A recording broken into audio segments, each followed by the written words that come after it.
A single idea can shape the destiny of millions, but only a rare kind of mind can mold that idea into a structure strong enough to endure centuries.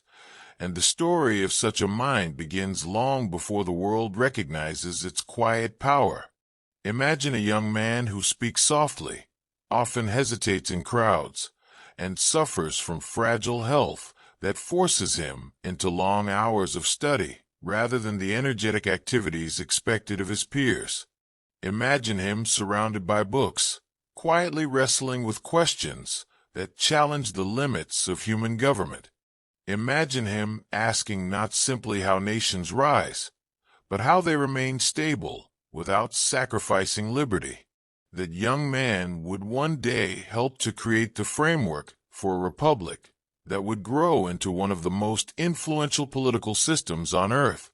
His name is James Madison, and his journey toward becoming the architect of the United States Constitution begins with an intense internal struggle that shaped both his intellect and his unshakable commitment to balance, restraint, and reason.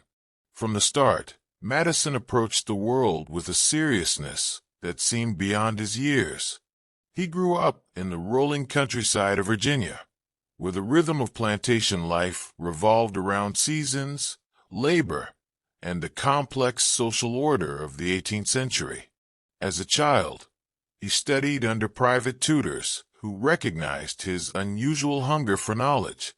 He devoured classical philosophy, political history, and the writings of thinkers who debated the relationship between power and the rights of the individual. His mind absorbed every detail, every theory, and every cautionary tale recorded by civilizations that had risen and fallen long before his own country existed. The more he learned, the more he became convinced that fragile human institutions required careful design if they were to survive the inevitable storms of ambition and conflict. The colonies around him were filled with tension and uncertainty as they approached the break from British rule.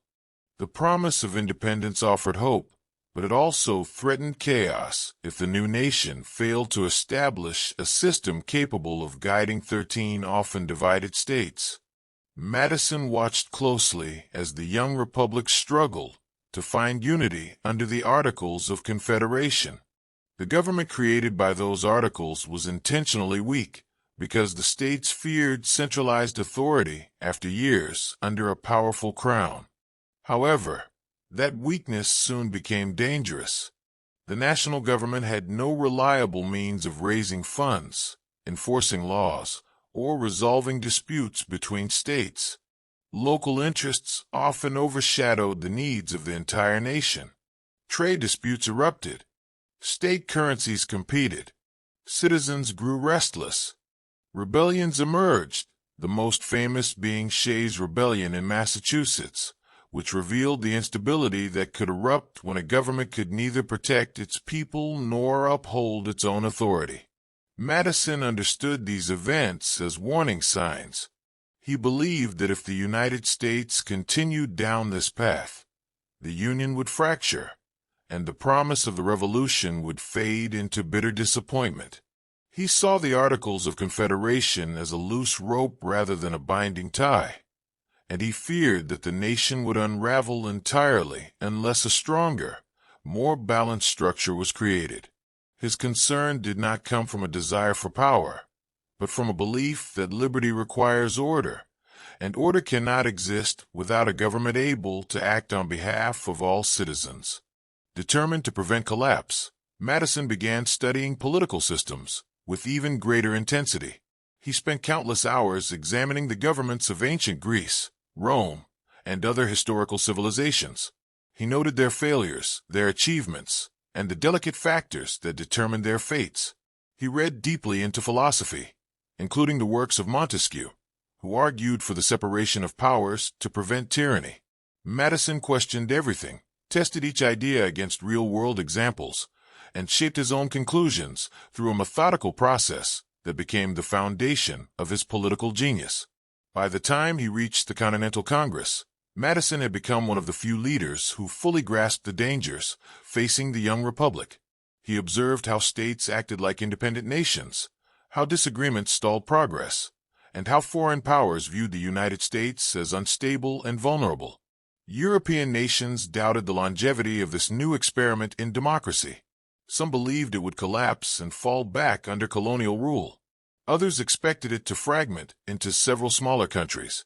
Madison refused to accept such an outcome.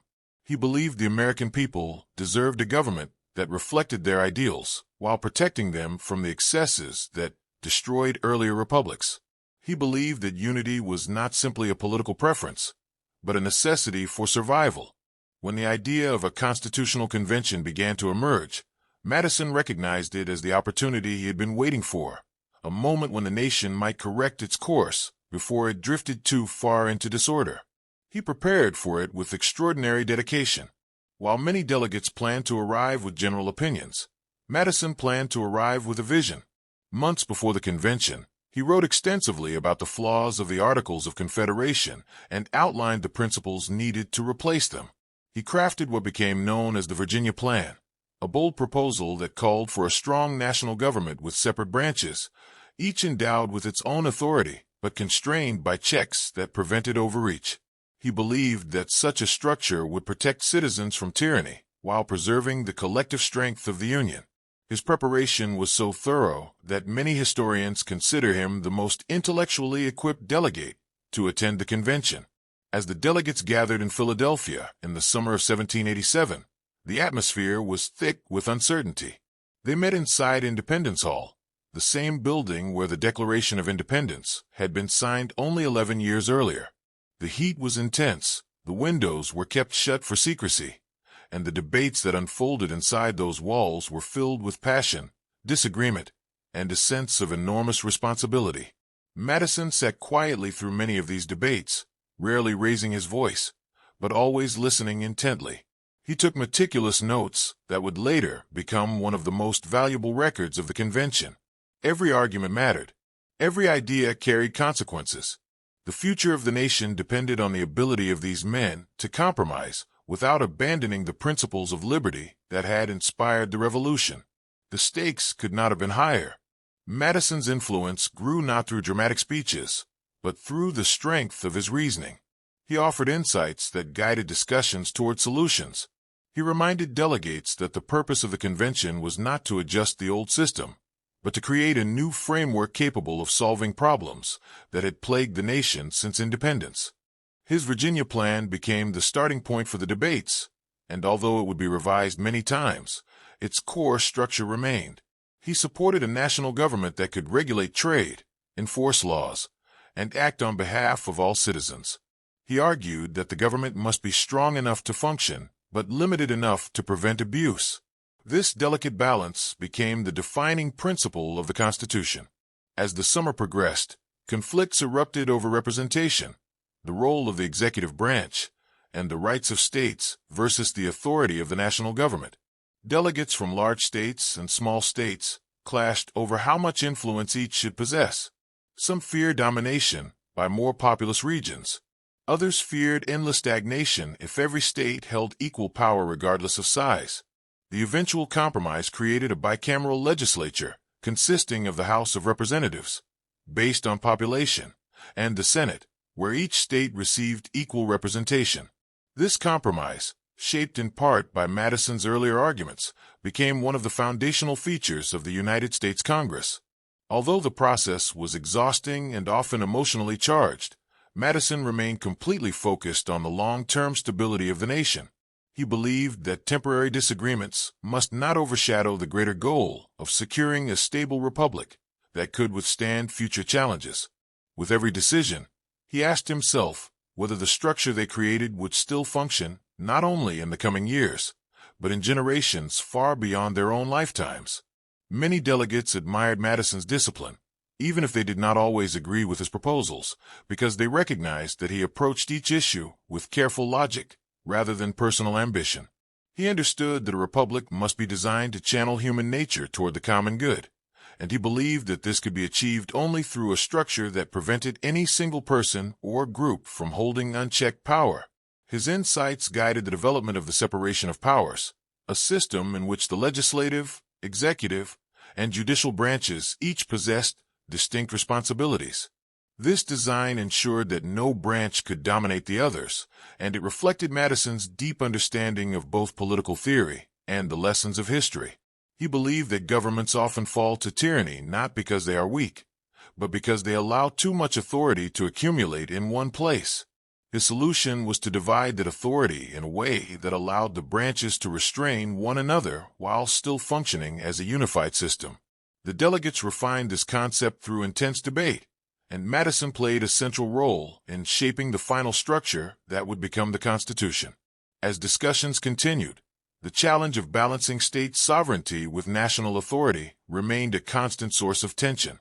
Some delegates worried that the proposed government would overshadow the states, while others argued that the states had already proven incapable of managing national affairs. Madison worked to find a middle path, defending the need for a central government that could act decisively while acknowledging the importance of preserving state powers. He believed that the Union could remain strong only if both levels of government operated within clearly defined boundaries. His commitment to this idea helped to create the federal system, a unique arrangement that allowed national and state governments to share authority without erasing one another. This system would become a hallmark of the American political structure and an example for democracies around the world. Throughout the convention, Madison also considered the relationship between the government and the people. He believed deeply in republicanism, the principle that the authority of government flows from the consent of the governed. However, he also understood that pure democracy could become unstable if it allowed momentary passions to overwhelm long-term stability. He argued for a system that would refine public opinion through elected representatives who could deliberate, weigh consequences, and place the common good above immediate impulses. His vision did not dismiss the voice of the people, but sought to elevate it through thoughtful decision-making. This balance between popular participation and representative responsibility became one of the defining strengths of the Constitution. Yet Madison did not win every argument at the convention. One of the most significant debates centered on the inclusion of a Bill of Rights. Many delegates believed that explicit protections for individual freedoms were essential, but Madison originally argued that such protections were unnecessary because the Constitution granted the government only limited powers. He feared that listing rights might imply that any unlisted rights could be ignored. His position was grounded in logic, but it eventually faced overwhelming public demand once the Constitution left the convention hall. Although Madison resisted the idea at first, he would later change his position for the sake of unity, demonstrating his willingness to adapt when the stability of the nation depended on compromise. By the time the delegates signed the Constitution in September of 1787, Madison's influence could be seen throughout the document. Nearly every major principle reflected ideas he had studied, debated, and refined for years. However, the work was far from finished. The Constitution still required ratification by the states, and many Americans were deeply suspicious of the new framework. Some feared that the proposed government would become too powerful. Others distrusted the creation of a strong executive. Debates erupted in newspapers, state conventions, and public gatherings across the nation. The future of the Constitution hung in the balance, and Madison knew that the success of the new republic depended on persuading the people that the document offered the best path forward. Determined to defend the Constitution, Madison joined forces with Alexander Hamilton and John Jay to write a series of essays known as the Federalist Papers. These essays were published anonymously under the name Publius, and became one of the most important explanations of the new system. Madison's contributions, in particular, revealed the depth of his political understanding. His most famous essay, Federalist No. 10, addressed the problem of factions, or groups driven by their own passions or interests. He explained that factions are unavoidable because human beings naturally form groups based on shared beliefs. The danger arises when a faction gains enough power to impose its will on others. Madison argued that a large republic, with many different interests and voices, would prevent any single faction from dominating the rest. This insight became one of the most celebrated arguments for the Constitution and remains relevant in modern political science. In another influential essay, Federalist No. 51, Madison explained why the separation of powers and the system of checks and balances were essential. He observed that government officials, like all human beings, are influenced by ambition, self-interest, and the desire for authority. He believed that the structure of the government must recognize these tendencies and use them to keep power in balance. His statement that ambition must be made to counteract ambition became one of the most famous lines in American political thought. Through these essays, Madison provided not only a defense of the Constitution, but a profound exploration of human nature and the conditions required for a stable and free society. As state conventions met to debate the Constitution, Madison traveled to Virginia to participate in one of the most critical battles for ratification.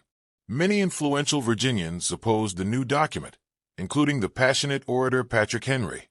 The debates were intense and often emotional, but Madison remained steady, responding to criticism with calm reasoning rather than dramatic speeches.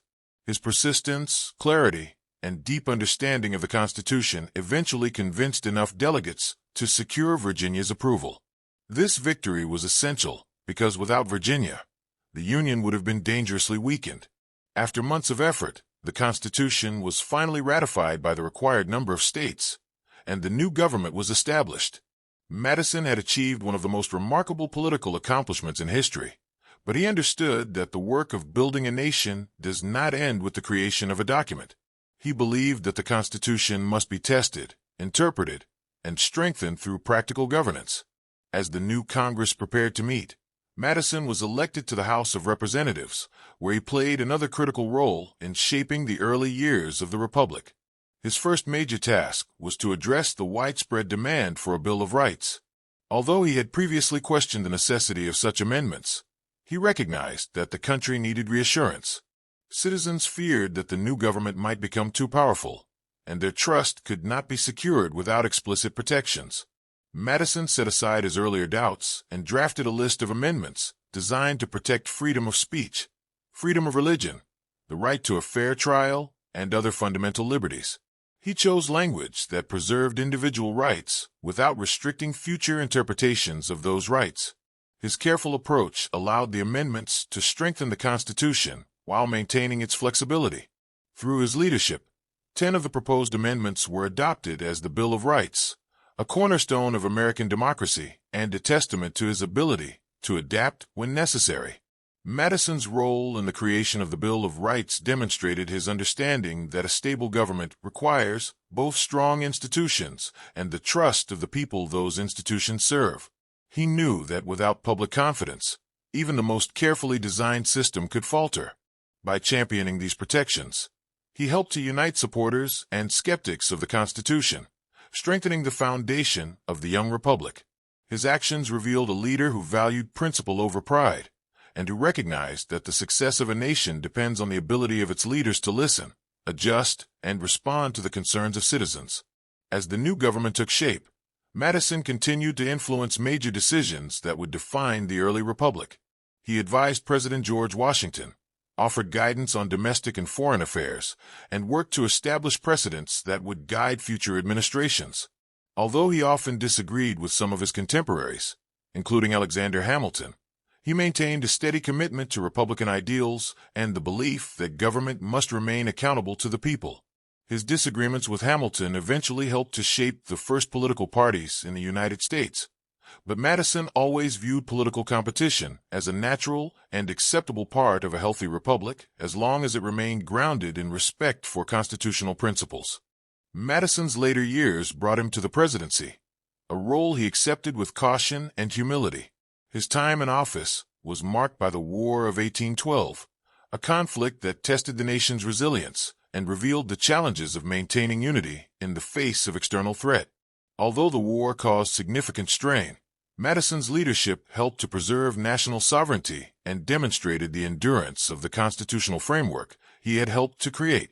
He guided the country through uncertainty, believing that the principles of the Constitution would allow the nation to emerge stronger. His presidency affirmed that the structure designed in Philadelphia could withstand the pressure of real-world crises. After the war, Madison continued to advocate for policies that would strengthen the country's infrastructure, economy, and sense of national identity. He supported improvements in transportation, the establishment of a national bank under a revised charter, and the gradual development of institutions that could sustain the republic over the long term. He believed that the success of the United States required not only political stability, but also the growth of systems that encouraged cooperation, innovation, and shared purpose. When he retired from public life, Madison returned to his Virginia home, Montpelier, where he spent his remaining years reflecting on the principles of government and the responsibilities of citizenship. He corresponded with other statesmen, offered guidance to younger leaders, and continued to defend the ideals he had promoted for decades. His dedication to the Constitution never diminished, and he believed deeply that its longevity would depend on the willingness of future generations to uphold its values. Even in retirement, he continued to warn against the dangers of unchecked power, factional division, and the decay of civic virtue. He encouraged Americans to remain vigilant and to safeguard the delicate balance of liberty and order that he had worked so hard to define. As Madison grew older, he witnessed the expansion of the nation and the evolution of its political life. He understood that the Constitution was not a perfect document, but rather a framework capable of adapting to change while preserving essential principles. He believed that its strength lay in its ability to guide the nation through new challenges without abandoning the ideals of freedom and justice that inspired its creation. He often emphasized that the Constitution was not self-executing. It required active citizens, wise leadership, and a collective commitment to the public good. His hope was that future generations would study its principles as diligently as he once studied the lessons of ancient republics, and that they would continue to improve the nation through thoughtful participation. When James Madison passed away in 1836, the country he helped to build had already grown far beyond the fragile collection of states he had known in his youth. His ideas had shaped the institutions that allowed the United States to endure conflict, expand opportunity, and maintain unity across a diverse population. His legacy lived through the Constitution, the Bill of Rights, and the democratic spirit that encouraged citizens to strive for a more perfect union. The nation remembered him not for dramatic speeches or displays of power, but for his unwavering dedication to thoughtful governance, balanced authority, and the rights of individuals. His work stood as a reminder that the most powerful contributions are often made not through force, but through intelligence, humility, and perseverance. His life demonstrated that quiet determination can achieve monumental change, and that deep study combined with moral commitment can shape the destiny of millions. Madison's story carries a message that extends far beyond the founding era. It teaches that the strength of a nation depends not only on the documents it creates, but on the character of the people who interpret and uphold those documents. It reminds us that liberty requires responsibility, that unity demands compromise, and that freedom must be protected not only by laws, but by the values that guide citizens and leaders alike. The Constitution endures because individuals like Madison believed that a nation built on reason and justice could survive the trials of history. It continues to guide the United States because each generation faces the choice to preserve its principles or to ignore them. The moral that emerges from Madison's life is clear. A stable and free society is not created in a single moment, nor is it preserved without effort. It requires thoughtful leadership, respect for differing viewpoints, and a commitment to the common good that transcends personal ambition. Madison believed that every citizen shared responsibility for the future of the Republic, and his legacy urges each of us to honor that responsibility. His life shows that the true architect of a nation is not merely the one who writes its laws, but the one who inspires others to uphold them with integrity, wisdom, and unwavering dedication to the enduring promise of liberty.